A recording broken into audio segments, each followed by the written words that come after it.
Just over the Severn Bridge, on the outskirts of Newport in Gwent, South Wales, work is underway on the Dyffryn Link Road scheme.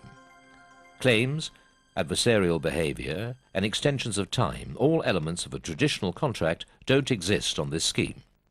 Why not? Because the three main players, client, consultant and contractor, are linked together in a partnership. We initially thought about a partnership agreement because the LG project was an economic boost for this part of Wales.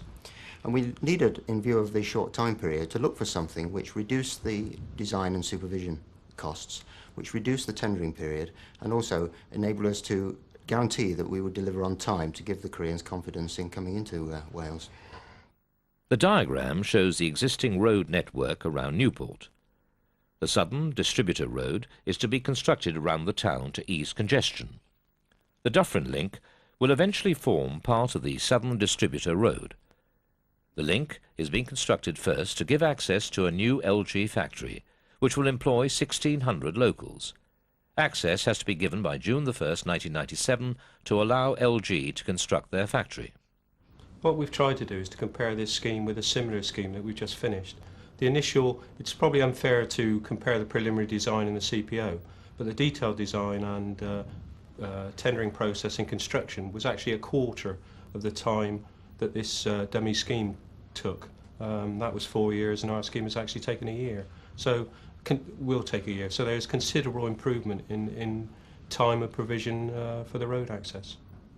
The partnering agreement is between the client, Newport County Borough Council, the consultant, Gwent Consultancy, and the contractor, Costain Civil Engineering Limited. Well, the aims were set at an initial team building day where all the parties were involved, and that was very good. The key aims are finishing the work so that there is access to the site on the 1st of June and to a determined price and quality. Things like value for money we were very keen on, getting trust and integrity into the partnership, and really making sure that there was management of risk throughout the project. The aims of the partnership were set early on. They are to provide road access by June the 1st, 1997, fair return for all, price and programme certainty, value for money, successful relationships, and management of shared risk.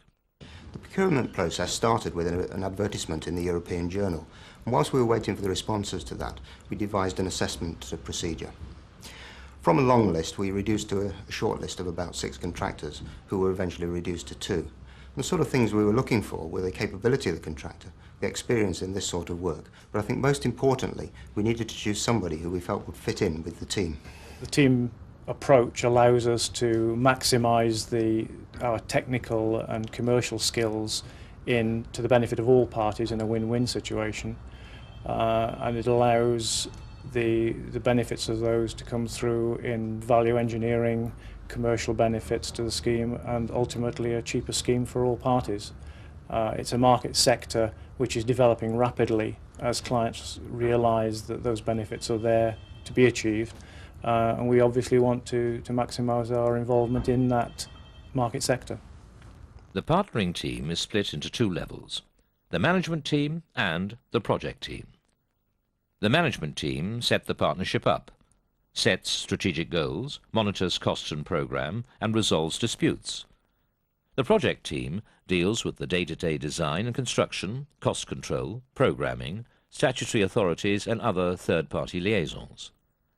It is important within the partnership team to have the right people, the right blend of people. We've been very careful to make sure that the individuals are fitted together. That doesn't mean to say that people that have not made the team are the wrong individuals or have problems, but we just needed to make sure that everybody fitted together. The project manager was a key role, and it was right, I think, that he actually came from the contractor's side, where they're used to focusing on delivery, perhaps overcoming many of the permissions and really focusing on the delivery aspect.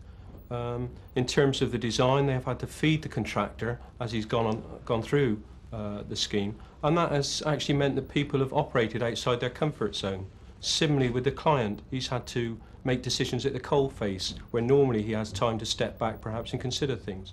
So again, he has been operating outside his comfort zone, and the whole thing is revolved around trust and integrity and honesty, and it's been a very exciting experience for all those involved. It's been tremendous.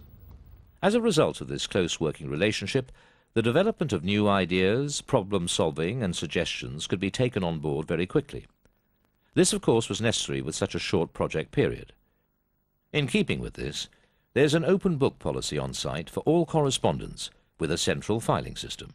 What we actually manage on site is an open book, administration, costs, engineering, design, etc. So essentially there's one copy of everything which is available for all parties to access and to interrogate as and when they like.